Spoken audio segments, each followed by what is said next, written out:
एक छोट सा भी रहा है आप सबके बीच में। वाह, आशा नहीं पूर्ण विश्वास है कहानी समझ में आएगी और कहानी शीशा के जैसा साफ हुई। शादी के शुभ अवसर पर कार्यक्रम रखा गया है।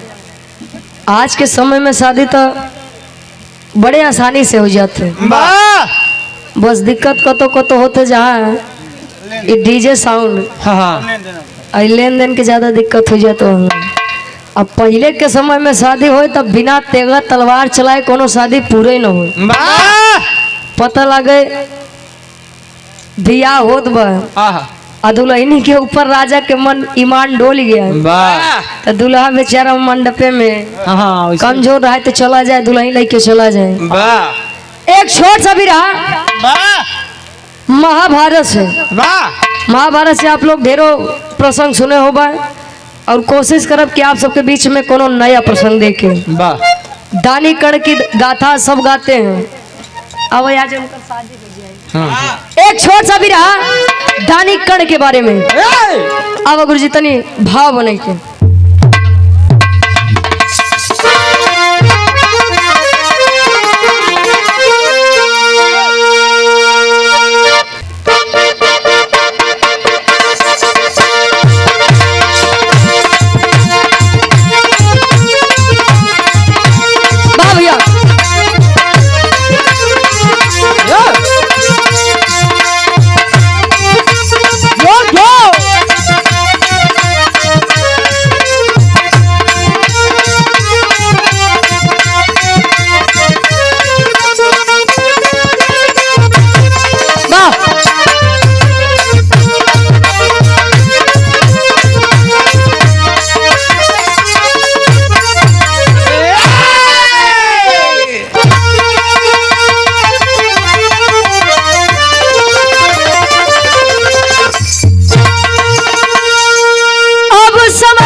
और कबेली की पावन धरती से धर्म के बड़े भैया आप कमलेश यादव जी पुनः ये 201 रुपए आशीर्वाद के चारे कि हम बच्चे अपनी कला में कामयाब रहे। एक सुर में सबके नमस्ते प्रणाम स्वीकार हो। हमरे विराट के शीर्षक बा दानी कर्ण के शादी। देखा शादी से उठाई के हम कहानी छोड़ब कहाँ ये आप लोग समझिए जे बाबू हरे वैसे त्याज के टाइम में और वही प्रेजेंट टाइम में आप लोग विराट सुना ही नहीं आया है। देखे वाले कम देखे। 4 लाइन कवि का भूमिका के अंदर भाव है उन वीरों के बारे में। कैसे गुरुजी?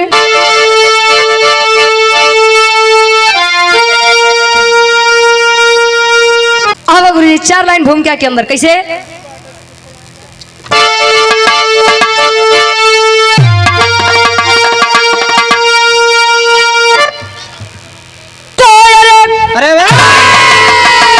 वीर रणधीर जब भी करे गर्जना जंग जोहरी दिखाता भले कोई ना हरा बन के फौलाद समर भूमि चला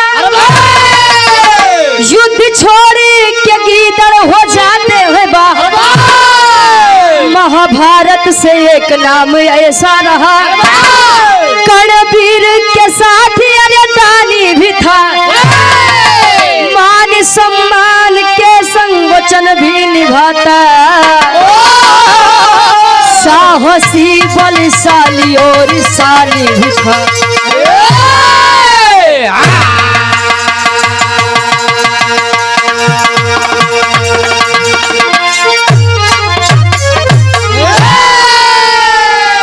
वीर रणधीर जब भी करे गर्जना जंग जोहर दिखाता भले कोई ना हर।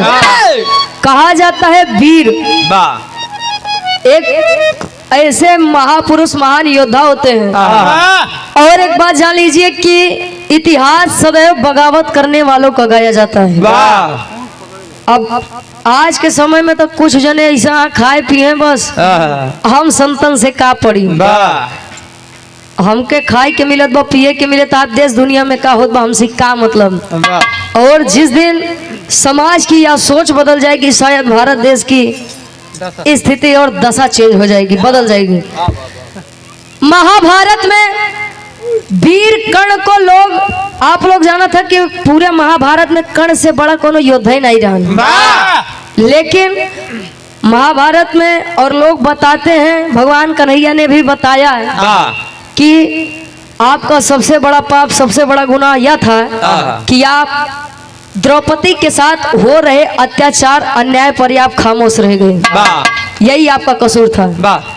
वीर कर्ण को हर जगह यही पर कह के लज्जित कर दिया जाता था, क्योंकि आप एक सूद पुरुष हो, सूद पुत्र हो, और यही पर कर्ण के मनोभाव मनोदशा कम कर दी जाती थी, मनोबल कम कर दिया जाता था। हमरे बिरहा में बहुत सुंदर कवि जी गजल के भाव देते हैं, पूरे बिरहा के निष्कर्ष कैसे।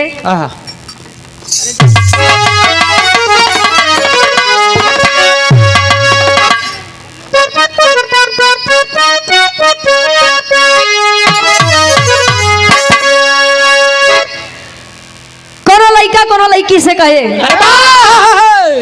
अच्छा कहा जाता है प्रेम करना कोई गलत बात नहीं है। प्रेम तो आसाराम किए थे, लोग साढ़ू है ने।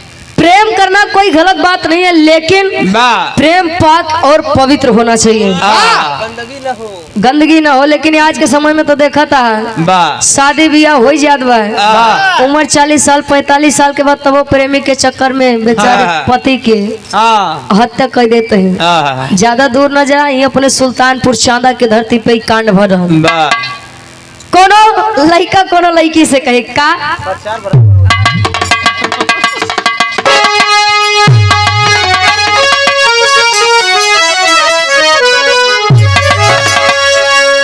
अरे जब प्यार किया तो, अरे जब प्यार किया तो डरना क्या, जब प्यार किया तो डरना क्या, जब प्यार किया तो, जब प्यार किया तो कहे प्यार किया है कोई चोरी नहीं की,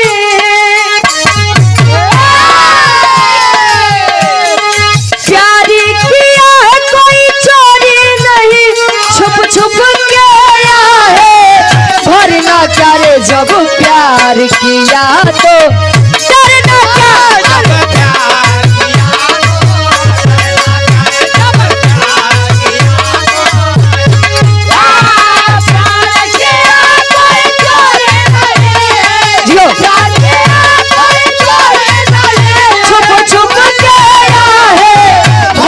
क्या रे, जब प्यार किया तो डरना क्या, जब प्यार किया तो कहे प्यार किया है कोई चोरी नहीं की, और छुप छुप के आहे काका। अगर कसम क्रिया खाए से मनई मरत होत न, विश्वास माना भारत देश के आधी आबादी तो कसमें क्रिया में चली गई, पाकिस्तान पूरा अकेले ले ली। कहे जान ले तोर कसम, तोहार कसम जान ले, हमारे जिंदगी में तोरे अलावा क्यों है ये नहीं बा, आई एम सिंगल। अच्छा अकेले ई दौर बा प्रेम भगवान कन्हैया और राधा जी का था। कहे प्रेम नगर में कुछ आए और कुछ गए, गरम दूध राधिका जी ने पिया था, लेकिन छाले कृष्ण जी के मुख में भी पाए गए थे। वो प्रेम प्रेम था, प्रेम। हाँ हो एकर नमो अधूरा बताई कहाँ से पूरा हुई। अब कवि जी भाव में बताते हैं एक लाइन उन वीरों के लिए कैसे,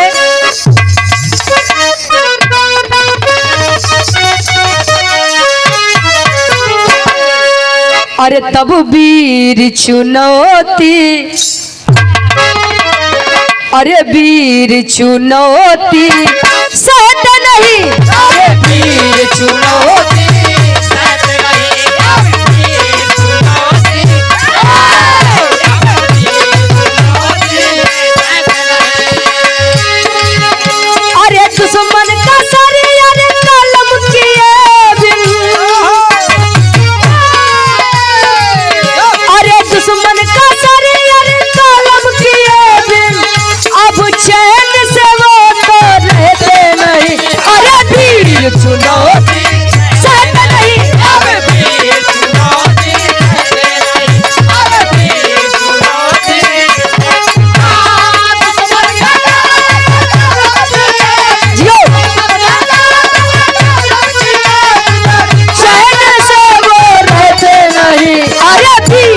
चुनौती सहते नहीं।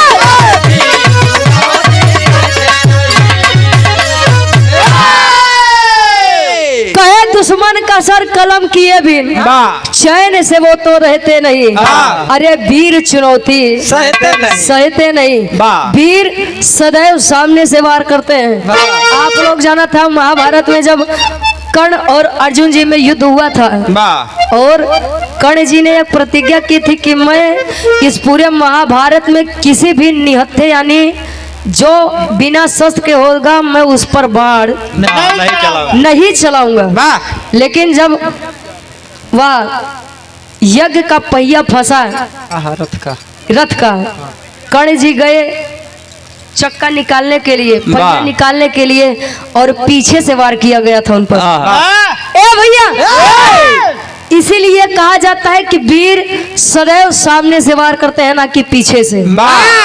हमारे बिरहा के कहानी की शुरुआत कवि जी ही से लेते हैं। कैसे?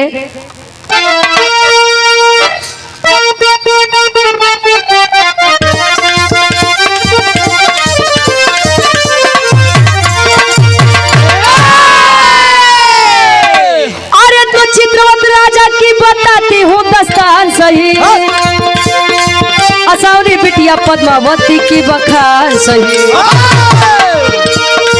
मन ही मन में ने दोनों ने विचार किया, शिकार खेले बोधे जंगल में सीधा।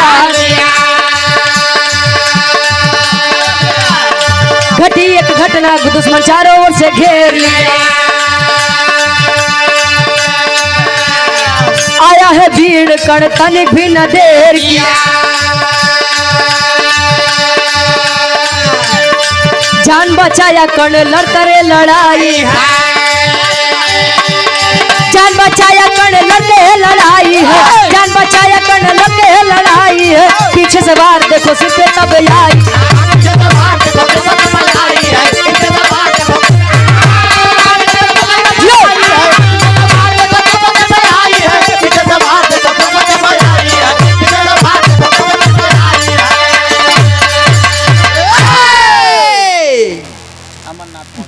और यहाँ फिर देखे गार्जियन जी परम आदरणीय परम सम्मानित आप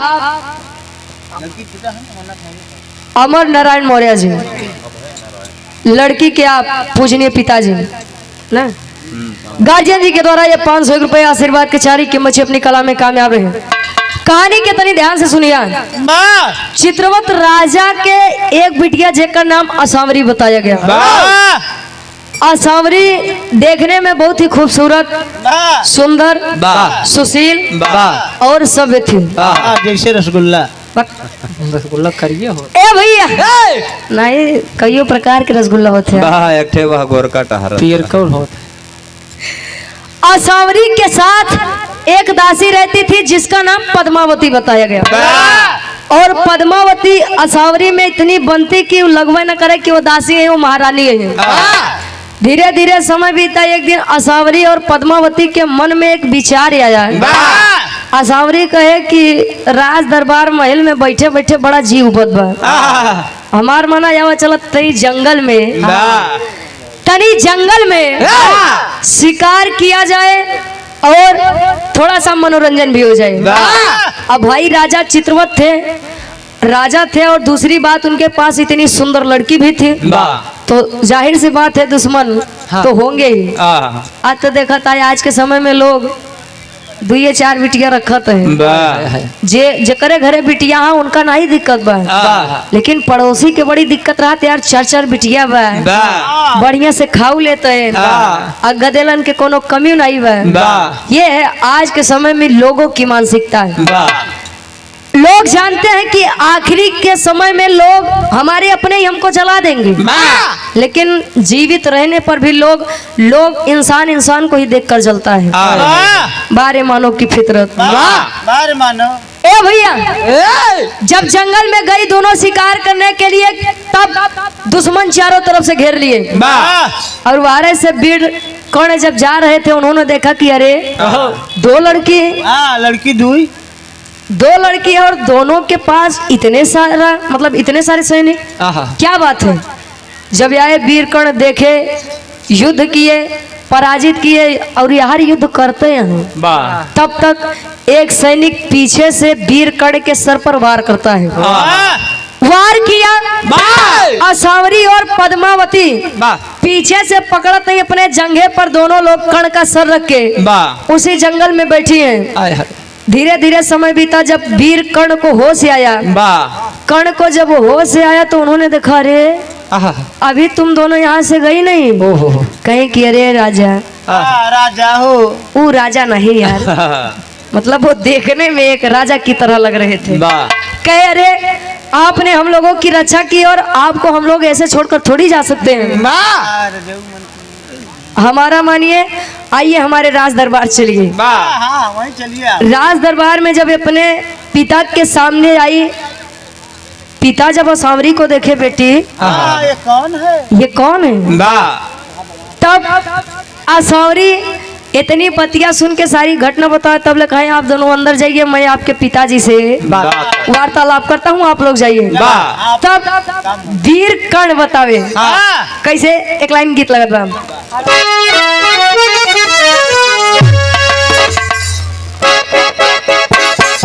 लो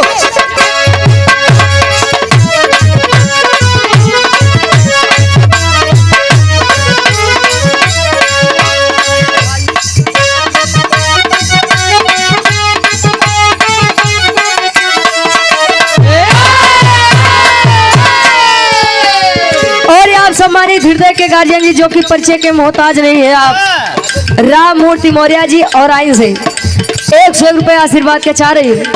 ये गीत मार्केट में बड़ी तहलका मचाए रही, बड़ी ट्रेंडिंग गीत रही, जेकरे मोहे सुना बुढ़वा से लेके जवान तक एक कई गीत। हमार कार्यक्रम गाजीपुर में रहन भैया, गाजीपुर में रहन तो गाना गाए, अच्छा गाए थे कि बुढ़ो दादा 200 रुपया दें, कहीं एक ये और दोहराए दे। हम कहे दादा समय काफी हो तो लोग कहा था कि बिरहा गावा। हाँ अपने उम्र के तनी लिहाज कर, हम लगभग मान के चला 70-77 साल के तरह हुई है। अब यार इतने में बुढ़ो दादा घुसिया गया, कहने काम कर हमारे पैसा दे। बारे दादा हमके भैया हमरे मास्टर थोड़ा गुस्सेल मिजाज के हैं, पैसा लौटा दें कहीं जाए अगले गवैये से गवाई दे। तो का करब, जमाना हुई के बाद कुछ काका दादा सब है, लेकिन आज के समय में बस चढ़ जाए महुआ महारानी। अरे तो फिर जान ले 36 डिग्री। ए भैया ये गीत बड़ा मार्केट में तहलका मचा रहे, कोनो दुल्ही बतावे का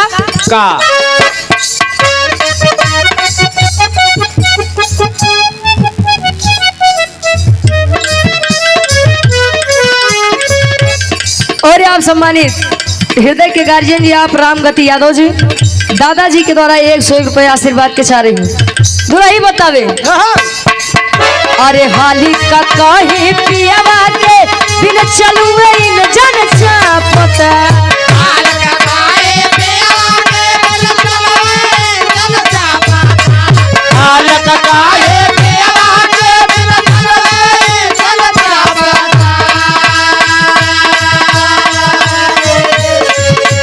हाली का कहीं पियावा के बिन चलुए इन जन चापता।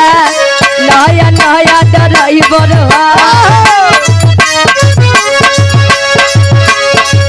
अरे नया नया ड्राइवर हर नवे धाई धाई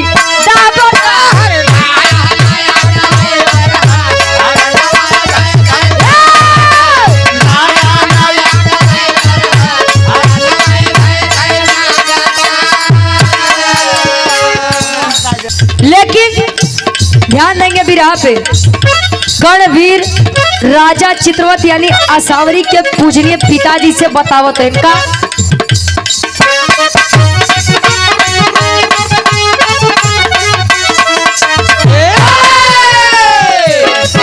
अरे दोनों कुंवारी को साथ में लेके कर्णवीर तब आए हैं।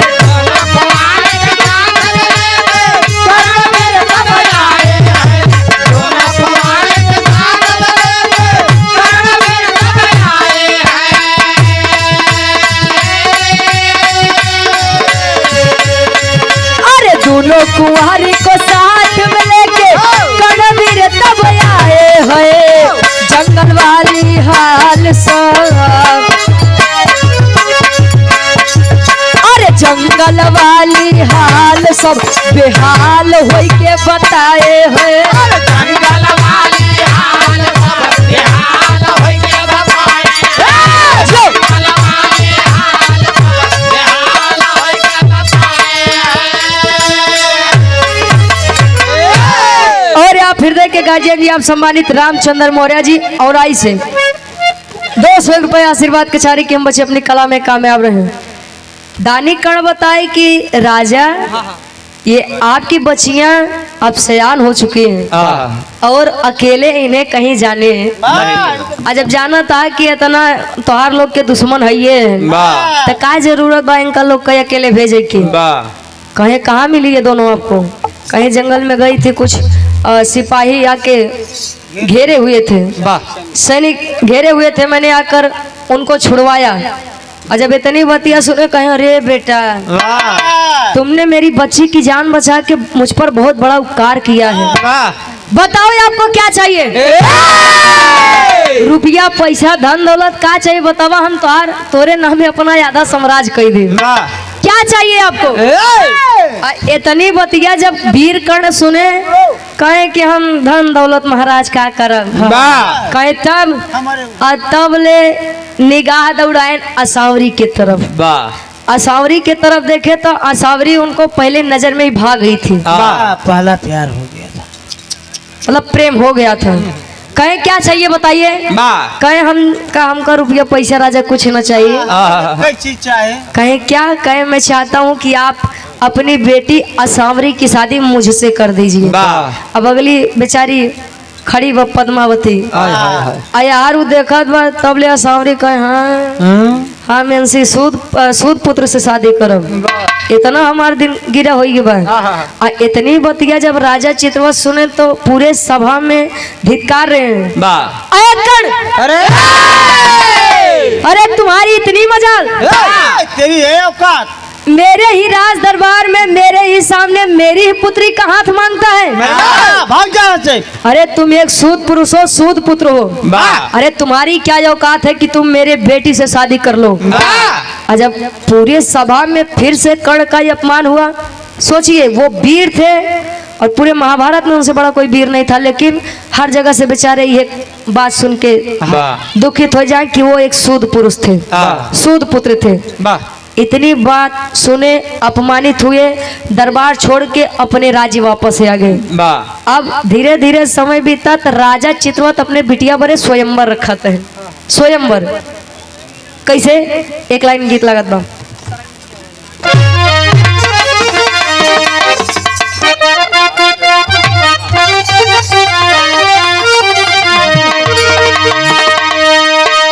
कोनो भौजाई अपने नाना से कहे, नाना देव भौजाई के रिश्ता बड़ा बेजोड़ होते, अगर इनके दूजने के बने तब।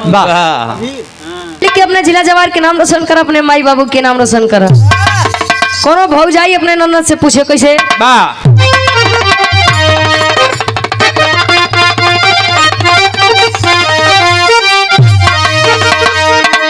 अरे सरंगिया वाले के डेरावा, सरंगिया वाले के डेरावा बताई दे रे छोटा की नाना दी। सरंगिया वाले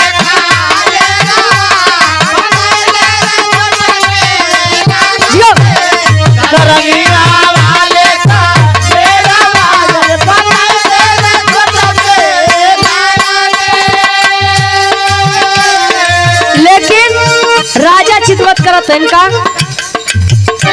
स्वयंवर के कैले रचनवा,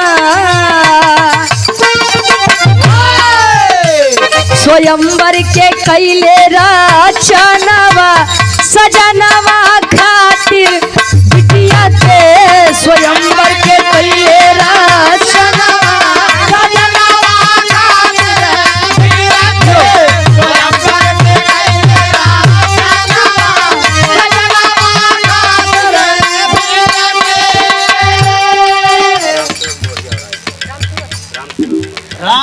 माननीय परम सम्मानित राम सेवक मौर्य जी और आई से पुनः ये गार्जियन जी के द्वारा और आइन अच्छा एक और आई बना अच्छा हाँ और आइन से गार्जियन जी के द्वारा 100 रुपये आशीर्वाद के चारे कि हम बच्चे अपनी कला में कामयाब रहे। कहे स्वयंवर के कैले रचनवा सजनवा बदे बिटिया के स्वयंवर का जब मतलब इजहार हो गया कि बेटिया सांवरी के लिए स्वयंवर रखा जाएगा, निमंत्रण भिजवा दो, पति भिजवा दो, बड़े से बड़े वीर पुरुष को जब यह बात पता चली बिटिया यार 18 साल 19 साल के बाद केहू 55 साल केहू 75 साल केहू 35 साल। अब भाई राजा वीर जो होते थे सबको यह खबर मिली तब तो सभी चाहता कि कन्याकुमारी हमें भेटाई जाए। भैया कहा थे कैसे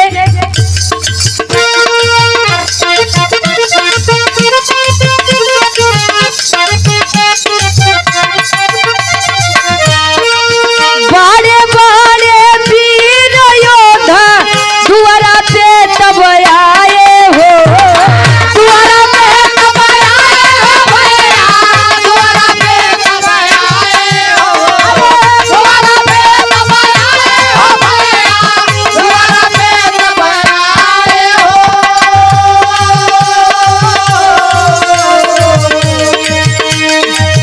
एक बार मारे तब करण मुकुट तब गिर जाए हो,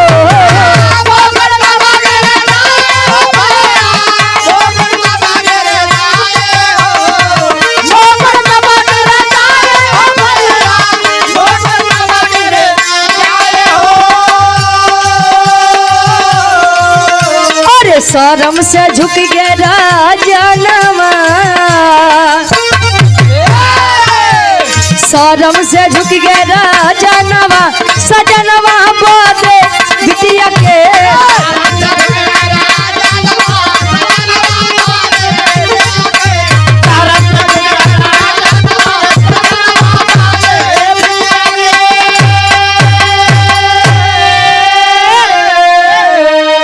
बड़े बड़े वीर योद्धाए और उन्हीं में से दानी कर्ण भी आए।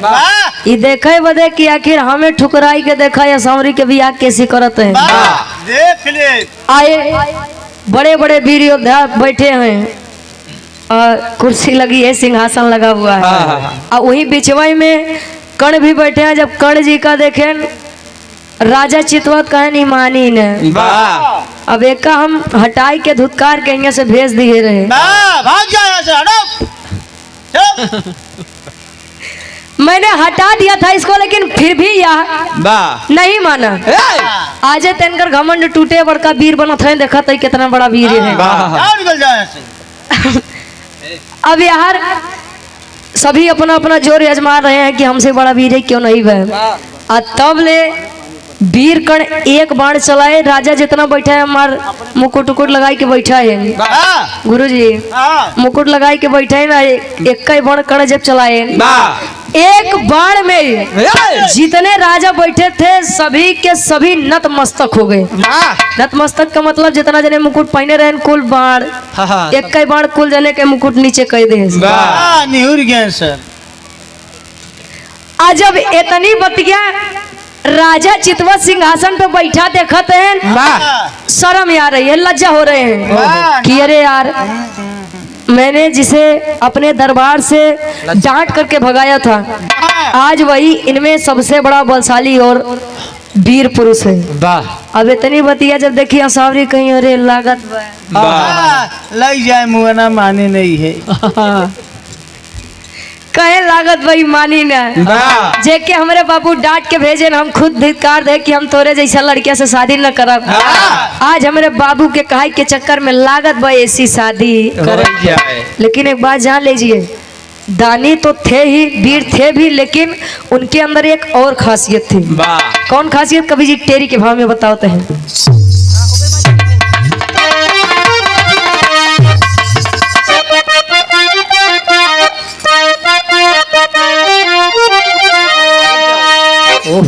अरे चुनौती देख के बोले बीरवा, अरे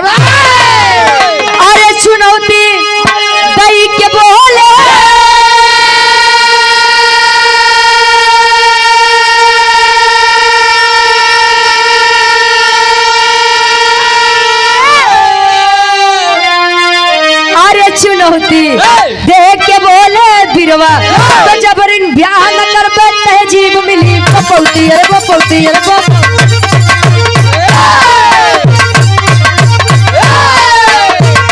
बस कहे जबरन ब्याह न करबे तहजीब मिली बपौती सुनौती दई के बोले बिरवा। अब भाई पहले से जब उन्होंने अपमान किया था और असावरी सीधे ही बोल चुकी थी कि मैं तुम जैसे सूद पुरुष से शादी ही नहीं करूंगी, तो आज ये जीत मिलने के बाद यदि ये लोग शादी कर रहे हैं तो मैं ऐसी शादी नहीं करूंगा, ऐसा प्रेम नहीं स्वीकार करूंगा। अब यार असावरी बेचारी मने मन लज्जित होई के माला लई के कण के तरफ जैसे बढ़े तब ले कण कहने लड़की है ए लड़की दूर हट दूर हट। कण कहे मैं आपसे कुछ प्रश्न करना चाहता हूँ, कुछ सवाल करना चाहता हूँ। कहन क्या पूछा था चौक के भाव में कैसे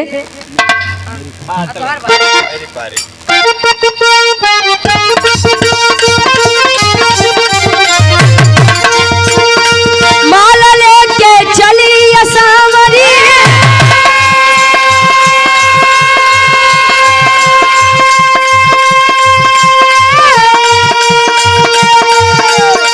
कण बोले तब बानी है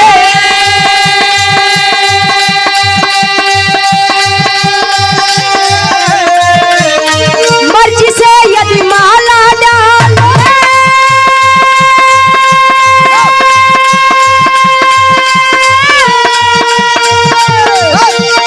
खुद को समझू सानी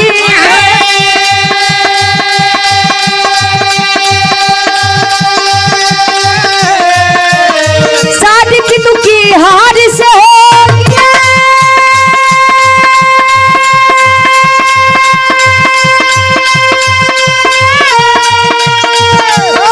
अरे तब तो बड़ी बदनामी है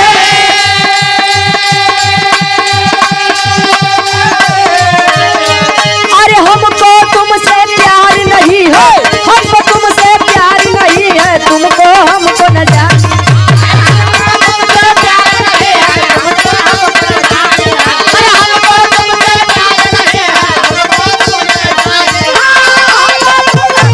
अरे भैया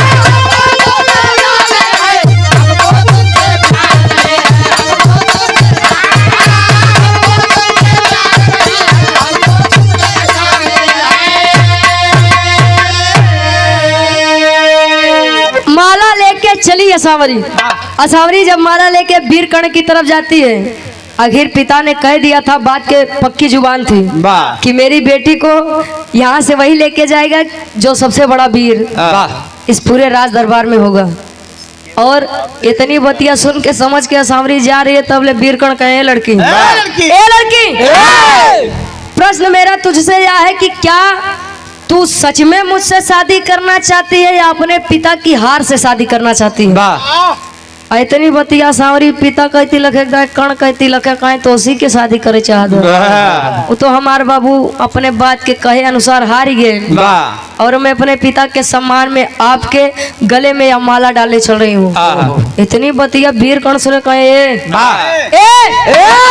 अरे प्रेम करता था मैं तुझसे, लेकिन अगर मुझे तुझसे शादी करनी होती तो शायद उसी दिन यहाँ से खींच के लेकर चला जाता, तेरा या पिता कुछ कर नहीं पाता लेकिन मैंने इंतजार किया और फिर तू आज करी है कि तू मुझसे प्रेम नहीं करती है तो सुन, मैं भी तुझे आजादी देता हूँ, मैं भी तुझसे शादी नहीं करूँगा। असावरी के साथ उनकी दासी जो पद्मावती रहती थी वो बेचारी ऐसे खड़ी बा लखत बा कि इतने अच्छे पुरुष को, इतने वीर पुरुष को ये लोग ठुकरा रहे हैं, इनकी पागल पंक्ति है। और पद्मावती मन ही मन में कर्ण से प्रेम करने लगी। असावरी के ठुकराई के कर्ण करत है का मेरे विराह के आखिरी गीत लगत बा।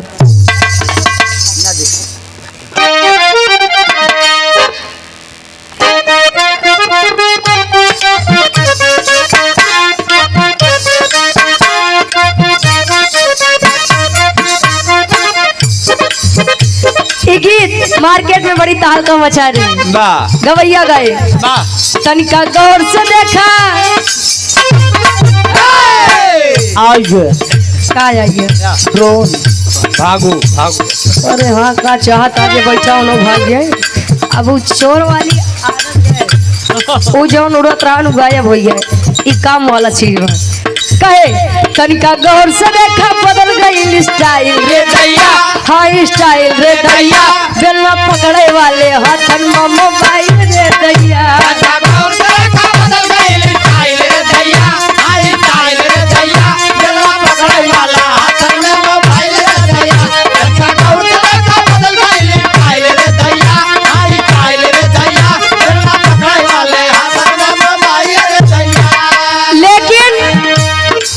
सांवरी को ठुकरा करके वहीं दानी कण पद्मावती से पूछते हैं पद्मावती मैं आपसे शादी करना चाहता हूँ क्या आप मुझसे शादी करना चाहती हैं?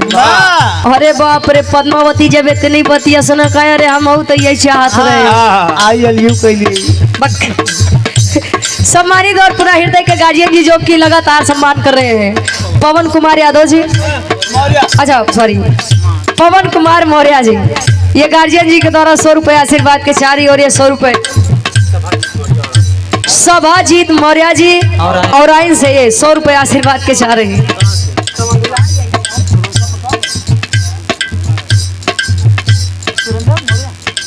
महेंद्र मौर्य और यहाँ धर्म के बड़े भैया महेंद्र मौर्य क्या नाम है यम यम यम से महेंद्र यम से मौर्य वाह सोहनसा से गार्जियन जी के द्वारा 200 रुपए आशीर्वाद के चाह रही। अब बाबू जी आवत है उन्होंने के लैले महाराज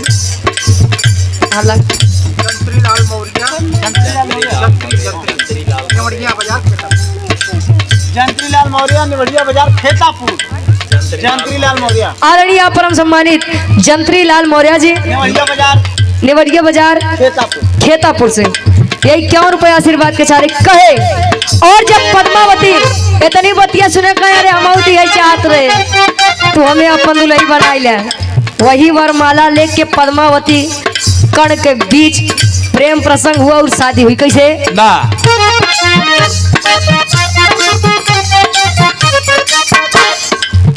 पद्मावती से भैली करण के शादी बाबूजी हाँ हाँ शादी बाबूजी शादी वाली जिंदगी छुट्टी मिली आजादी बाबूजी शादी वाली जिंदगी छुट्टी मिली आजादी बाबूजी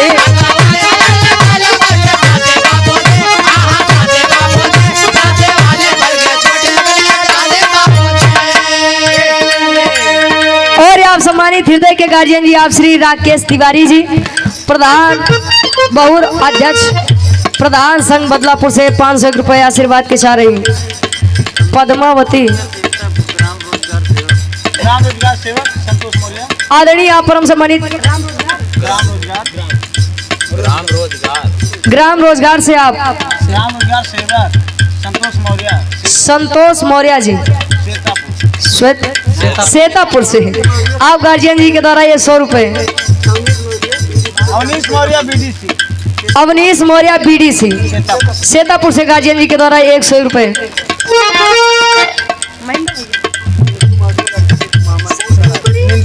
लड़की की मामा नीनकू मौर्य और लड़की के पूजनी मामा जी नीनकू मौर्य जी ये मामा जी के द्वारा 100 रुपए राजा राम मौर्य जी सेतापुर से 100 रुपए आशीर्वाद के चार इस भाव का सम्मान करते हुए अरे जिया से कहे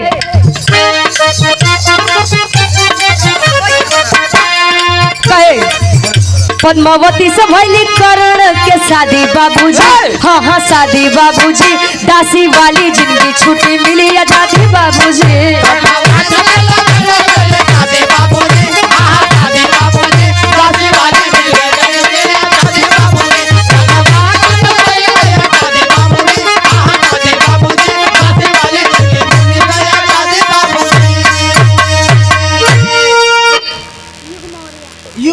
छोटा सा मुन्ना छोटा सा भाई युग मौर्य 51 रुपए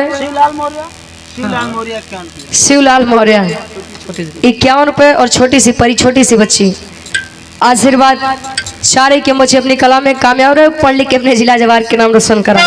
कहे साज के गोरिया चले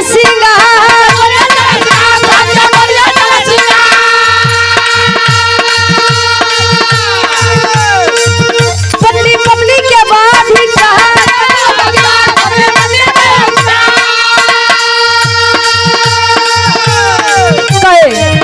पद्मावती लागे जैसे सोहेजादी बाबूजी, सोहेजादी बाबूजी, दासी वाली जिंदगी छुट्टी मिली आजादी बाबूजी।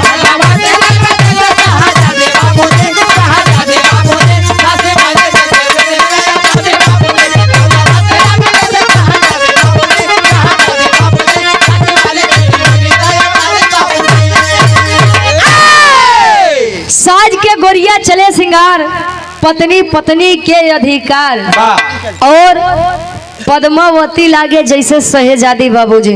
यही है समय। और एक बात जान लीजिए कि संसार में समय से बड़ा बलवान कोई नहीं होता। समय यदि चाह ले तो राजा से रंक बना दे, समय यदि चाह ले तो रंक से राजा बना दे। अब सोच लीजिए प्रेम प्रस्ताव किसके लिए था? असावरी के लिए। और पद्मावती एक दासी थी, लेकिन उसके अपमान ने वीर कर्ण को झकझोर दिया और असावरी को छोड़ के पद्मावती से शादी कर लीजिए। और ये आज पद्मावती एक दासी से रानी बन गई। यही है समय और समय का खेल। शादी किए, आ रहे हैं अपने क्षेत्र वापस, अपने राज्य वापस। पापट के भाव में कवि जी लिखते हैं, और यार असावरी और राजा चितवत बेचारे लगते हैं ना को ऐसा किया।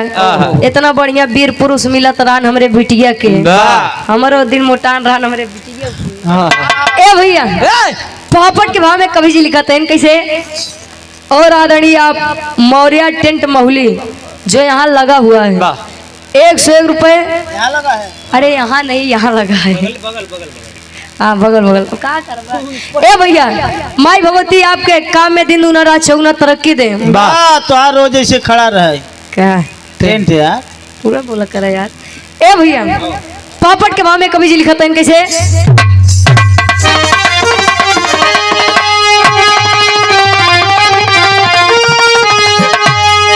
अरे मांग भरे हैं सिंदूर, अब डाल दूर कर कमियों को।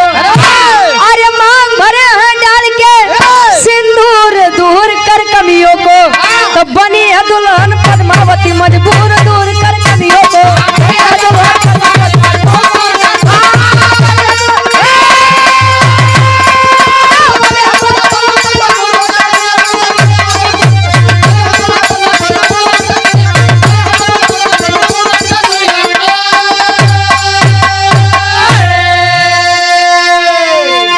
सूद पूद कई के तम कण को बुलाए हैं, तो वीर योद्धा असली अब नाम कमाए हो। तो बलशाली रहे नहीं ताकत अब दूर देख कर कवियों को, तो बनी है दुल्हन पद्मावती मजबूर दूर कर कवियों को। सूद पूद कई के तब देखो हैं बुलाए हो। भैया आप लोग जानते हैं जब वीर कर्ण युद्ध में मारा गया तो उन्होंने भगवान कन्हैया से एक प्रश्न किया था कि क्या सच में मुझे मेरे एक वीर होने पर, एक योद्धा होने का बार बार मुझसे प्रमाण मांगा जाएगा? क्या मैं सच में एक सूद पुरुष हूँ? भगवान कन्हैया ने कहा, अरे कर्ण तुमसे बड़ा तो वीर योद्धा इस पूरे महाभारत में नहीं था।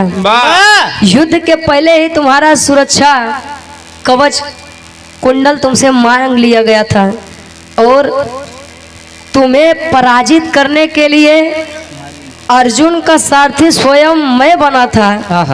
अरे तो और तुम्हें क्या चाहिए? तुम्हें तुम्हारी वीरताई का प्रमाण देने की अब और क्या जरूरत है? तब उन्होंने पूछा, आखिर मेरा गुनाह क्या था?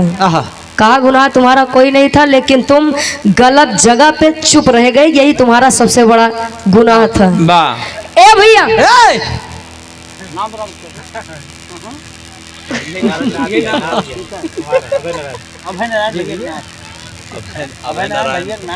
और हृदय के गार्जियन जी, कार्यक्रम के आयोजक साहब, आप पूजनीय पिताजी, आप अभय नारायण मौर्य जी के आप नाते हैं। क्या बात है, क्या स्टाइल। ये 100 रुपये छोटा सा मुन्ना, माई भगवती कृपा बनाए रहे। ए भैया, आए अपने क्षेत्र में पद्मावती और वीरकर्ण हंसी खुशी से जीवन व्यतीत कर रहे हैं और धीरे धीरे समय बीता। दोनों के बीच में, दोनों के संयोग से एक बच्चा जन्म लेता है। कौन लड़का के नाम रहे, कवि जी प्रमाण देते हैं आल्हा के भाव में।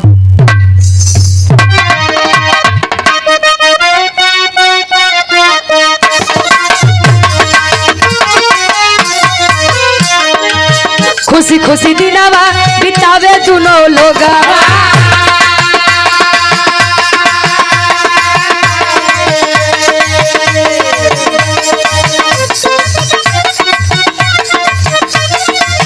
पद्मावती बनी गईली कर्ण के ना।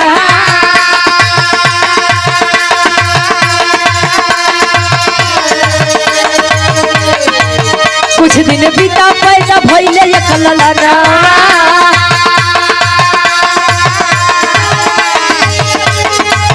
कुछ दिन बीता पैदा भइले एक ललना।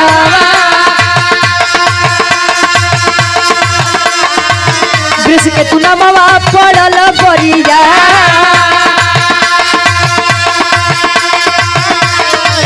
अर्जुन के पुत्र से तब भइली लड़ाई।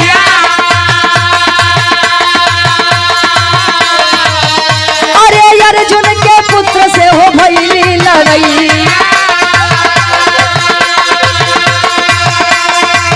बबरुआ हाथी होले समर में ललका,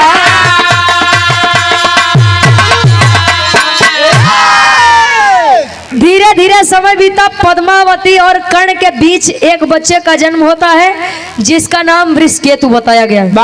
वृषकेतु बताया गया। और वृषकेतु जब बड़ा हुआ, आखिर वीर का लड़का था, वीर का बच्चा था। और वीरताई एक बात जान लीजिए काका, खून में पाई जाती है।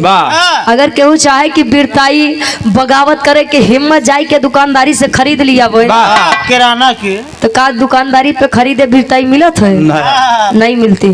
वृषकेतु जब बड़ा हुआ, अर्जुन एक यज्ञ रचाए थे, अश्वमेध यज्ञ, और उसी में अर्जुन का लड़का बब्रुवाहन और वृषकेतु के बीच में लड़ाई की संभावना जब दिखी, वृषकेतु यज्ञ रोकने आया था और बब्रुवाहन अपने पिता के समर्थन में रखवाली कर रहा था। अब दोनों भाई भाई में हो थका, खड़ी के भाव में कवि जी लिखते हैं कैसे।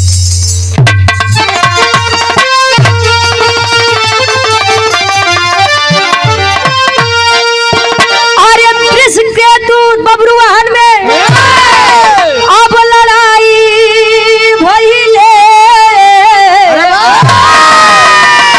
अरे वृषकेतु बब्रुवाहन में अब लड़ाई भइले। एक भाई के वध एक भाई कैले।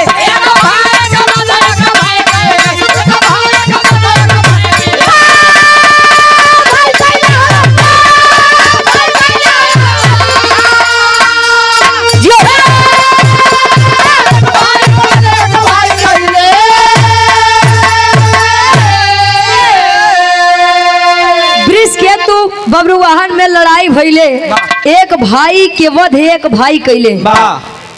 वीरकर्ण किसके पुत्र थे? माता कुंती के।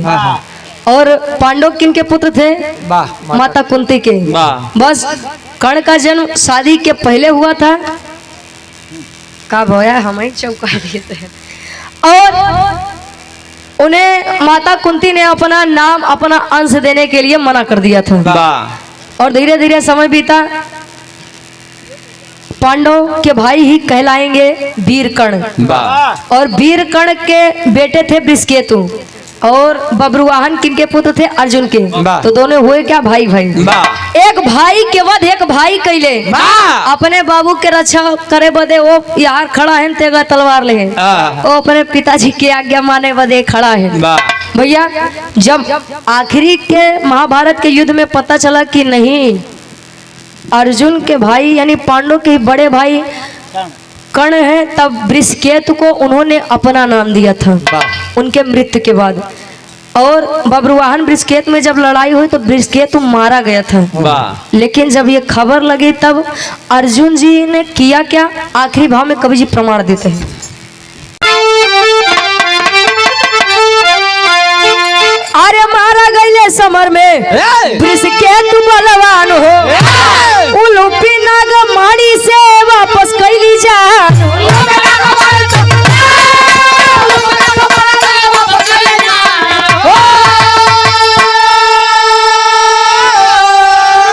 अरे अर्जुन सुमेध यज्ञ में अरे धोखा खैले, अरे अर्जुन सुमेध में आई धोखा खैले, एक भाई के वध एक भाई खई। जब वृषकेतु मारा गया तो उलूपी जो थी वो नागलोक की नाग कन्या थी। और जब अर्जुन को यह पता चला अरे नहीं ये तो मेरे ज्येष्ठ भाई कर्ण का बेटा है, तो उन्होंने उलूपी से आज्ञा की कि आप मेरे इस बच्चे को जिंदा कर दीजिए। उलूपी नागलोक गई, नागलोक से नागमणि लेकर आई और वृषकेतु की जान बची। और वृषकेतु लोग बताते हैं, प्रमाण मिलता है कि वृषकेतु एक ऐसा लड़का था, एक ऐसा वीर पुरुष था जो महाभारत में वीर योद्धाओं में पांडवों के अंत के बाद वही बचा था। महाभारत में एक वही एक वीर पुरुष था वृषकेतु जो बचा था। ये हमारे विराह के शीर्षक रान कर्ण के शादी और वृषकेतु और बब्रुवाहन के बीच लड़ाई। आखिरी में खानदान के परिचय बा कैसे। गुरु बिहारी, गुरु गणेश, गुरु रामलाल मोरबा।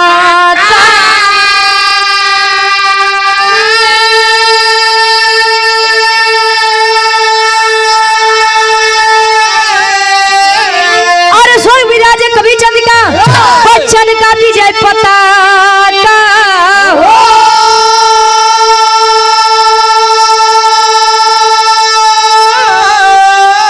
अरे चुनौती देख के बोले बीरवा, रुचि यादव गाँव बिरहा के तब का सऊती। चुनौती देख के बोले बीरवा,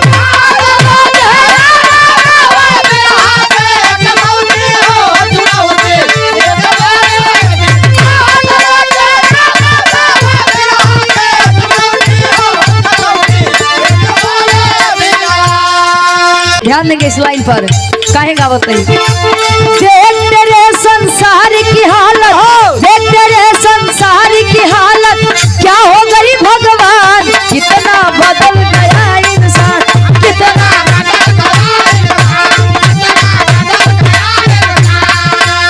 देख तेरे संसार की हालत क्या हो गई भगवान, कितना बदल गया इंसान।